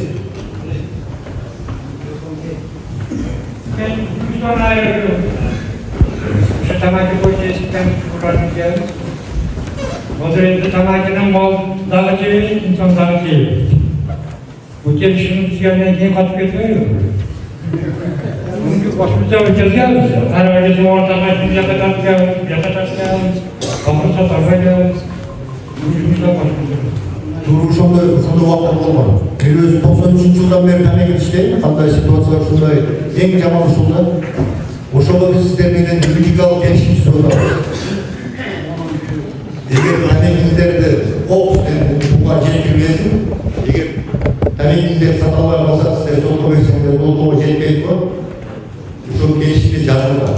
Ошол келишимде эң негизги биздин ошо келишим түзгөнүн бири ушул проблема болуп жатат. Ал келишимдин негизги эле максатыбыз сиздерге бизге ишенгиңиздер, колуңуздан тамак алып туруп сата албайсыңар. Сиздер бизге ишенгиңиздер үчүн ошол келишимди түзүп атабыз.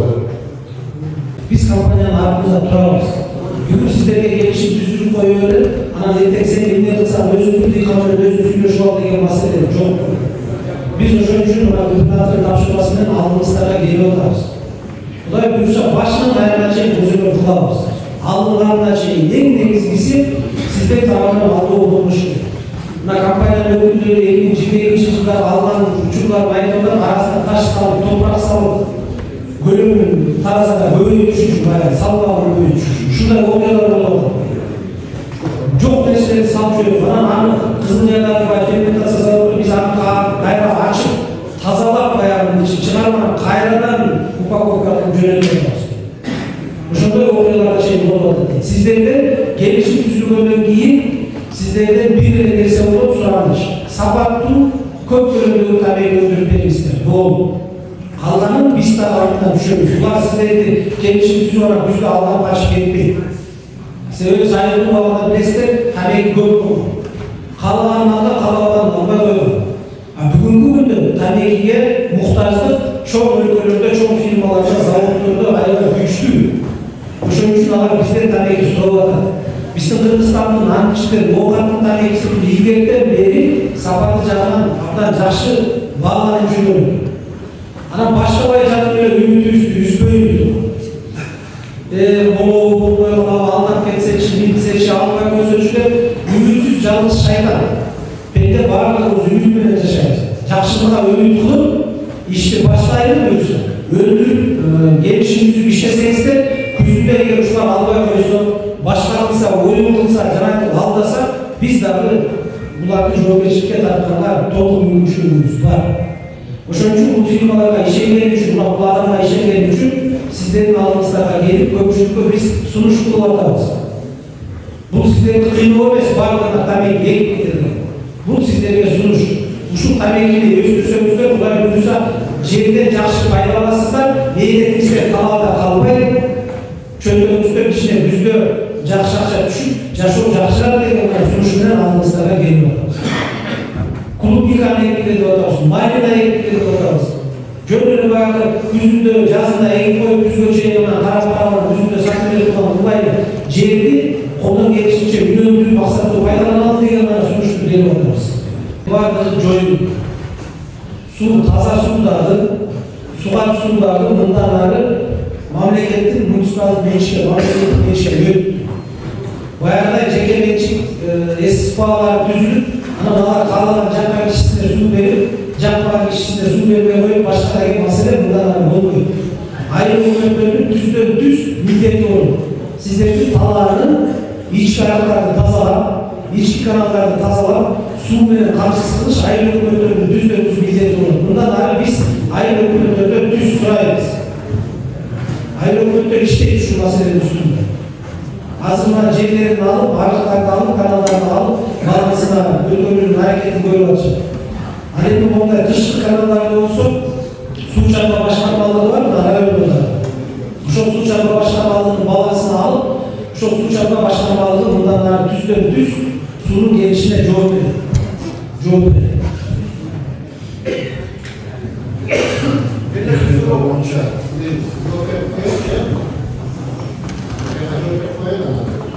Bilmiyorum.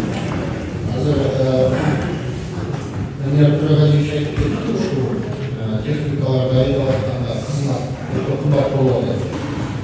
Bizim bunun analizde oradayız. 10 gün son ayrı ülkelerde 8 gün son ayrı ülkelerde 5 gün son orta hesaplayın. 5,5-6 gün son TL'ye geçtiğinde o şöyle uçuyorlar. Başka rayonlarda arasında 4,5 gün son bir hektar. Sonra 60-70 son bir mes, 45 son. Hani bunu biz azıcık savaşımız gerek.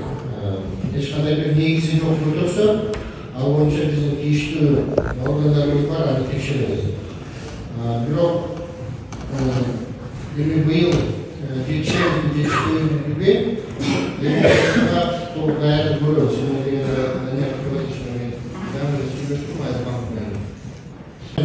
Ayda persen, anlattık ayda çok basmışlar. Şurada rıkmalarda, şurada tecrübeleri kolduğum olsun. Bu açıklıkta ne onu kullanırız. İşte çıkartıyor. En küçük rolü rayon boyunca 16 aylık var. Bir 10 şartlı teknik alsak. Bu gözümüzce tekrar şu 17. teknik alsak. O şurada azalmak olur. Amin. Ben aşağıma bir koysa. Bu yıl biz eğitim yıl içinde 6. teknik alıp yurtlar bilen atayım. Kızmaklar teknikler olsa, ev olsa aynı şey olmak teknikler olsa. Bir tane sürüş kurulsa. Daha böylesi. Biz 192 caranda, Mokat rayonundan 192 caranda 91 milyonda o bölümde akçanı kredi kadar verdi. 6%, 10%, 9%. Şundan sende akçalarca verip olsa kreditlerde bu yıllarda bölümde dayanmaz. 192 caranda 91 milyon akçalarca bölümde. Bundan arada bu yıl Şurasını kullanılmışlar, nazırdan zayıfladı. Biz akçalarda bölümde dayanmaz. İyi bakma, risk yapmak dayanmaz. Başka şartlarda akçalarda çok olsa, dörtme tabi Libor kredi bölümünde dayanmaz. Selamünaleyküm. Ben Gülüzar Bey'in çözümü. Ve su boyunca bir savun var. Bizde su aynen ekilir. Ama burada su içerken payı geldi. Su takata tuttular. Biz Horatoş yayınlamakta orada kanalda su içeriz. Bir hafta 4 gün su yok ola. Aynen su içerken payı. Gün kısıken payı gece su geldi. Gece suyu ayol içine koyulmaydı. Erkekler kıynalardı. Ürüşenler ola. İyiminde kartoşkalar su ekli su içerken payı bizge su kıyınçılığı ola. Şunu ayol hükümetler yetişip böyle seçimi kemiyerisiniz. Bir savun, iki savun traktörler boyunca. Günüzden ayol hükümetler böyle ihtiyaç yeri var olan kan. Boğum ketken, yollar kiçine ketken, çok emez, kiçine traktörlerden alış gerek, bir ekici olur. Sebep, polu kuyonları aldırışı, Günüzden kiçine traktör hayatı. Katı traktör kirse, ayağı kirse, boş tek olan, boş gitti ayağı tek olan. Yerden kiçine 30 soğutlu, 20 soğutlu, 15 soğutlu, 3 derece tüm. Çünkü bizde çok emez, kiçine traktörler sürüş, sizdeki sağlıyor.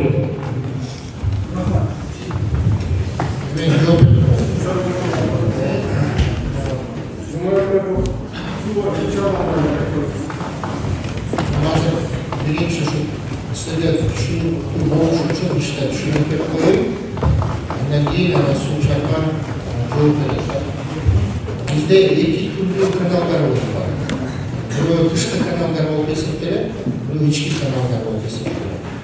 Dışkı kanalların eksploatasyası işte tüsü, alarda remontlusu, alarda karo cana bu değişti o meteklik işkana kara bu Vosto.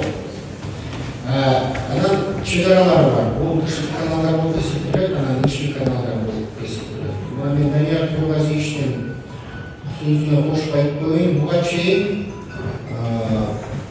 içki kanallarının işletüsü bu şu konuluk uyum alıplarda değişti olmuş. Asosiyasyonlarda производителерinde kırgızca aytkanda SPA, su пайдалануучу ассоциациялар. Башкача айтканда эл өзүнчү өздөрү ушу коомду түзүшчү, ошол коомду башкаруучу адамдарды дайындашчу, анан алар суунун каяка колдонуу үчүн көзөмөлдөө орган болуп эсептелинчү. Бул натыйжа берген жок. Эмне дегенде жоопкерчиликтүү адамдар болбойт экен да. Баары бир аэропортко барат, баары бир акимге барат, губернаторго барат да, суу жок болсо. Ошондуктан азыр мамлекет тарабынан кадам жасалды. Мыйзам чегинде бунун баары аэропорттун алдына өтүп, аэропорттун балансында. Эми аэропорт көзөмөлдүү. Ошондуктан азыр биз тапшырма мындай берип атабыз, ошо ички каналдар биздин районубузда 501 километр ички канал бар.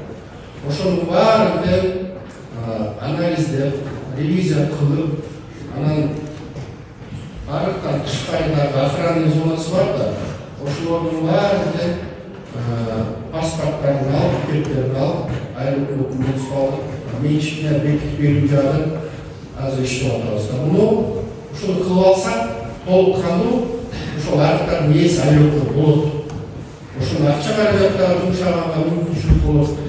Анан аэропорт ошол өзүнчө бир отдел түзөбү, толук кандуу кимге суу берет, кандай графиктер берет, ошонун баарын түзөбү. Башкача айтканда жоопкерчиликтүү силер өзүңөр аэропорт органдар. Анан ушундан майнап чыгат кош керек, тийиштүү майнап чыгат. Тышкы каналдар болсо, аны болсо мамлекет тарабынан кылат. Анан азыр силер кайсы жактан сууну берип атканы, кемчиликтер боюнча айтып атканы сурашым керек. Ички каналдар айтып атсаңар, аны өзгөр тартипти сакташ керек да. Мындай болуп атпайбы, колхоз учурунда бир полиолардын баары колхоздук болушу. Колхоздун башкармасы же болбосо колхоздун жетекчиси каяка айдаса, эч ким сууну буруп албай ошол жака айдап берчү. Азыр болсо үстүңкү өйдөрөк турган полионун ээси буруп атпайбы сууну? Турабы? Өйдө жака жетпейт. Ал эми калдар биздин тууганыбызда башка жерден келген жок. Ошондуктан биринчи тартип аны аэропортко берсек өзү тартип болот ошо. Аэропорттун инструмент болот да, штраф салганга, жоопко тартканга. Анан азыр биз каналдарды ревизия кылып карап алсак, өлөм тийиштүү майнап чыгат. Анан азыркы силер айтып аткан суроо берип атасыңар, сүйлөп атасың. Жок, мен суроону ошол суроону айтсак, кайсы тараптан суу каяка ички каналбы же ашык жана, чоң жанатын жабып, чырайлык байда сууду түйө бою буруп кетиш болот. Сууду түйө бою ал жак ошол оосуна айтат. Ошол жооп берип койсоңор. Түйө бою айдап кетип атасыңар деп атат.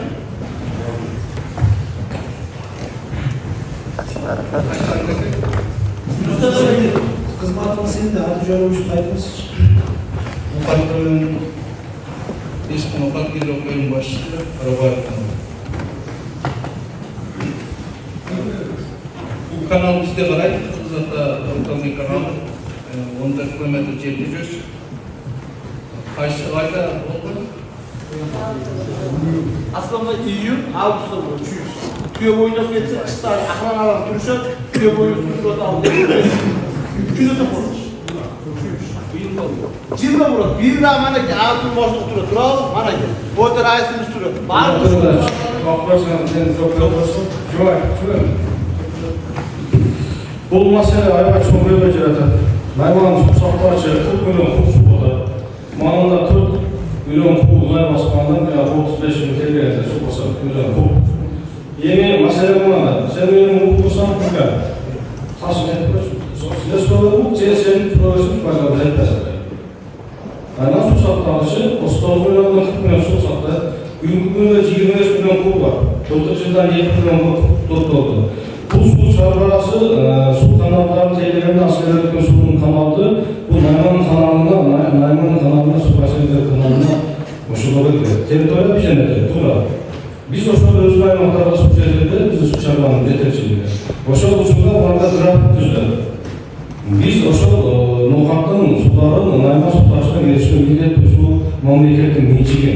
Бул ноокаттардын же башка менчиги. Ошон үчүн ошол Аралдын Түн айында дагы ошол 8 гектарга жакын жерди сууаруу божомолушуга суу көлөмүн биз беребиз.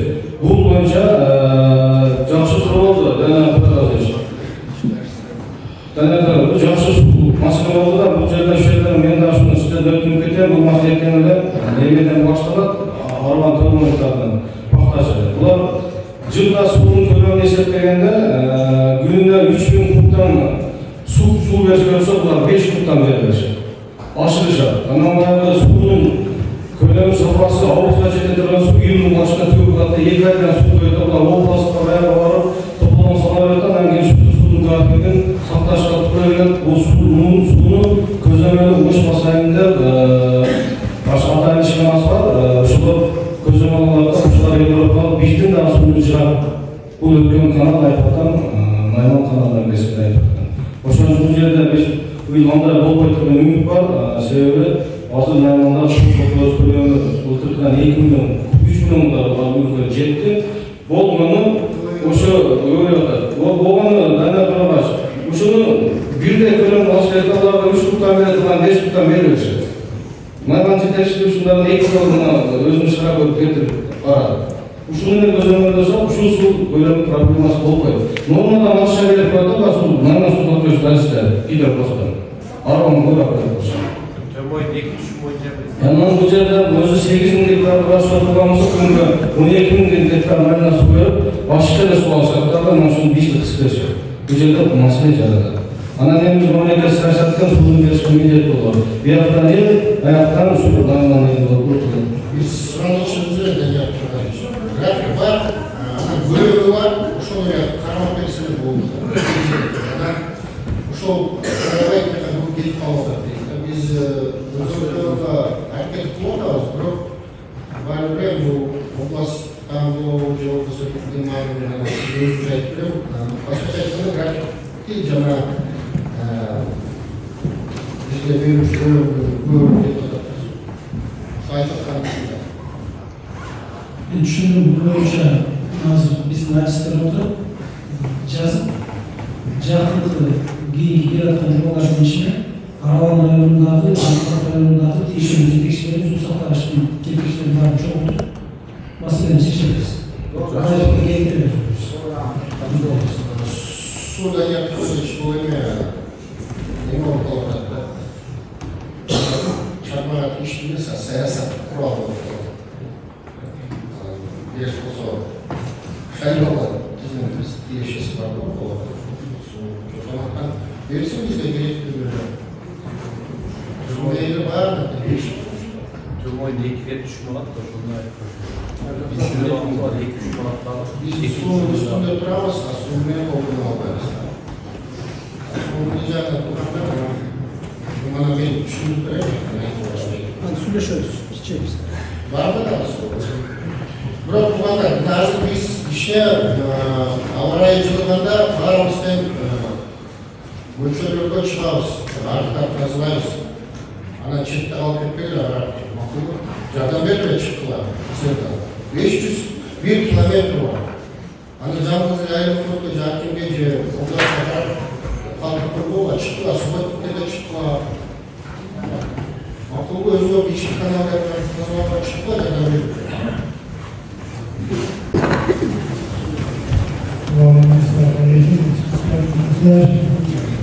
Bizde mesela aralarımızı da Türklerimiz yani tehlike dönmeye oldu. Ayrılmak demişkeniz yani Palada yerimiz, üç toplumda ilerler. Ayrılmak falan da yerlerden bir şey olur. Burada el oluşu. El akça çok kılıç gerek oluşu. Bunun bolca ne? Azremiye. Altı üçünden kullanmamız lazım. Azından size bir şey yardım verirse ayrılıkta da değil biliyoruz. Onu cezayız çok. Bugün İsmail'in kadar yolların içinde dini gördü, erkek şeyi gördü. İfradan sıkıntı yok. Ona evlenmek yapabiliyorsunuz mu boyunca? Yapabiliyoruz. Toplumda ceza da bu.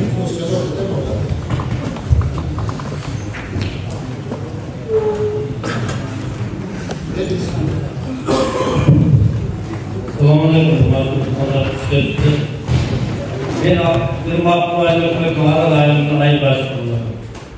Ошол жолду кыскартка маркты чоңоштурушу эң өзүбүз да бир аз сууга алуусунга көп куралдагы жолдорду жеп кетебиз башка дарабайкылар айланып эле өкмөткө эки киши урушуп кетти өкмөткө кетти эмне болду десек бирөөсү бакылган экен үлүш жерине экинчисине багны жерге багны сапырып төрткөзүшүп кетти дарабы эл өзүбүздө да айып ана келип өкмөткө келип өкмөткө кылып бердиңдер дей берсе онда күтпөй калат деп ойлоп өзүбүзгө дыйкан сабактык жерлерди баарыбызга бөлүп берип койсо турат эл өзүбүз да айып болот ошондуктан өзүбүздү жерибизди туура пайдаланайлы анан кийин айылыкка келип басылайлы туура айтып атасыздар биз ошон үчүн азыр айтпадык ар бир каналды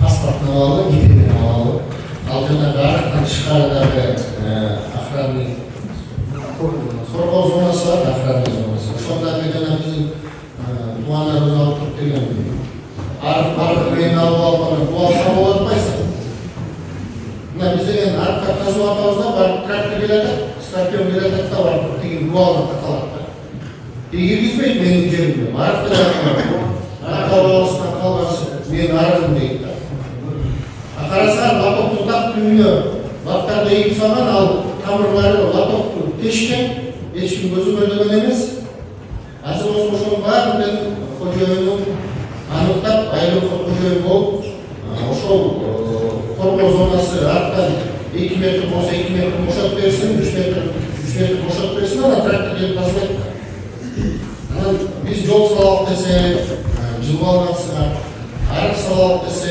арыктарды жаап алгансыңар ошондуктан айып эң биринчи ошону коюш үчүн деп биз азыр айып соттун баласына көзбөйүн болуп атабыз ошондуктан туура түшүнүп туура мамилемен кабыл алып арыктын жээгин бошотуп бергиле дегенде бошотуп бергиле анан биз иш алабыз барбы да ошол болсондо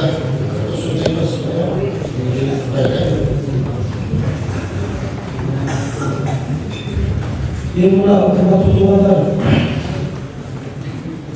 2 saatin tegelerine getip atar.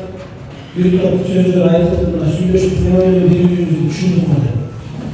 Buna arıklar boyunca da ayırtıp bir mesele tasarruf boyunca arıklar boyunca kanallarının varlığının ayrılıklı tasarlaş gerek, ayrılıklı tutmuş gerek, ameliye cezaş gerektiğini kararlı tutuyoruz. Her bir canan özgüsün ceybüsün canında arıklar kanallarını tasalaydı. Bunu Allah'ın aldığında da çok soğuk iş. Cananday menilere usağın top olsun, menilere üyülördün giyimi bütün olsun olacağım, kalan top olsun atlaması var dese degen mabilede ceke Cananday kızılışlıktan geçişimiz gerek. Özümüz tabi yaşayla, koşulanlar yaşasın, koşulanın mallarları usağın top olsun giyimi bütün olsun degen düşünüke gelsek, anda barada olmalı. Bizde bundayda bir 2 metre cer olsunlar, şu boş yer dursa çıkıp, oşonu karma alışımız gerek, toza koyuşumuz. Yok degen sınıf olmalı, toza olmalı. Alcerge karma olursanızda eşlikeden ekmek, diken masumden jatar. Oşo dikenli çürük koyuyor. Bolmanın öyle psikolojiya şundayken cerde karma alışımız gerek, toza alışımız. Buna balagesti ayınlarda ünlü biz alın suyla su aradırız, su suyla apir ederiz, arıklarına. Azı ayaklarda suat suyla büyüğünü su aralmayız. Ne sebepten? Sebepten ayın çıkıp arıkların cevap aldı. Tabi arık otururken жерге üstün kum seyip, kumuna toplup, betonlup, zalda kurup. Anan bul kurup alsa, beri jaktan kişi kandık su var. Anan beri jaktanlar, bisketleri su görmeyip gelip, bularda arıklarını cevapsan. Kapırak camırız yanında koyup öpüyorsun, seni kaynak çıkıyor. Köşelerini kaptırıyor. Sebebi arıklar olsun barada cevap. Anı Özbekistan'dan, Kazakistan'dan gelip buraya cevap verip olan yok mu? Özbekistan. Ceke kızılçılığı üçün cevap alıyoruz. Buna köşelerini tasarlamayı deyimiz. Köşelerini çıktılar işte gider desem, okul adam hukuku deyip, biz neye çıkışımız gerek, malayı gerek, biz neye işleyiz, memleket tasalasın, memleket kılsın diye oturamız. Memleketli hizmetçilerin özlerinin çıkmalı videoları otartıp çıkabilir. Bizde aynı işleti var. Biz hakim yolu işe salmadan yolu tasarlamayalım. Yani ayrılık tasarlamasa, ayrılık kısmatları tasarlamasa, hangi yüzün altı bölümü tasarlamasa kim tasarlar? Kim tasarlar? Amerika'nın böyle tasarlar veriyor biz. Bu halbuki özü çeken bildiğini üstün. Özümüz şaşıran cebinde özümüz tasarlamayla çıkaralım, cardan verelim, tasarlayalım, işleyelim. Şunun için yerimiz. Anam memleket yazayın, aynı böyle işlesin diye öyle oturamıyorsun, duramıyorsun. Buna kıştığım günü 3 gün soğuk oldu da kalktı, bildiğinizde de vardınız. Bazı kışçılık işleri, aynı böyle var, çıkardı, yolculara cardan verelim, yerini uyuştururlar, yaşlarını uyuştururlar. Canada cekemek korkuları uyuştururlar, onlarını alıp yolda öbür tane akselerine. Çıkmayatan aralarını çıkaralım dedi. Varlığı çıktı, Allah razı olsun. Buna kıyınçılıktan çıktı dedik. Oşanda o kıyınçılıkta hiç yol cavılan yok, kısık dolman yok. Varlığımız yapatırmak tuttuğunu, yerge jakşı, memlekette jakşı, varlığımız üçün jakşı olur. Oşanda öyle ıntımaka gelir, biri jakşılıkka ıntımaka çakıralım, birlikte çakıralım. Koşuna duramaz çaka gelip olsa koşuna kaydırlar. Onun yolları düşsün. Canadayın yolunu başkalarını cevdet değil olanın hiç kadar kızılçılığı verecek. Barar cerimiz buna Allah'a kalmaya ekim getirecek diyor. Akıl barar cerimiz ekim getirecek. Biz buna bir canımız oldu cumhuşuna gelmemizde. Gününe 30-40'dan adam kavgalarımız. Arızdan geldiğinde. Şu 30 adam gelse 25 cer talaşmaya geliyor. Cer talaşmaya. Benimki almayı, seninki almayı, benimki de 2 metre yükletti, benimki de 3 metre yükletti de ciğerini alıştı. Ciğeri satmayı, birbirinin aldamayı, bir çekti 3 adama satıp koymayı şundayla. Halimden akşam almayı, şunlara böyle. Azrem çektiğine joyun işlev adamı düşünün, var. Çektiğine oraya buyursa joylar, bundanlarda jakşı olur. Bundanlarda düz yolda düşüyoruz, ölüyoruz, yanında ciğeri işlevi buyursa çektiğine joy kulağız. Anı canlı sıçtı olmuşuna gelmeyin sizde. Yer olmayın, karabaya yer olmayın. Bir hiç vakit olmayın. Anı şu eğitim anı sesini ölçüş gerek, yer çoğuk dengeyle götürülmüş gerek, yer madaniyatla yürümüş gerek, yer tazalıkla yürümüş gerek. O şundan hangi başkalarına yürünün.